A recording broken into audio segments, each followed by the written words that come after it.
barbecue. Mayroon tayong mais. Ito yung akin yung ano, hindi ko binalot siya sa foil. Ayan yung ano, mais din niya nakabalot.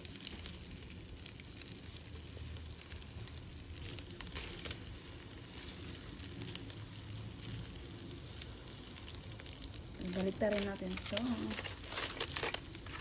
para maluto siya.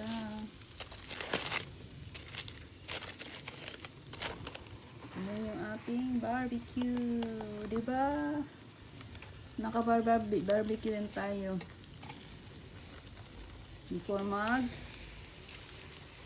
winter mga kaibigan. Ayan yung may manok tayo, yung wings siya. Tapos may gulay tayo dito.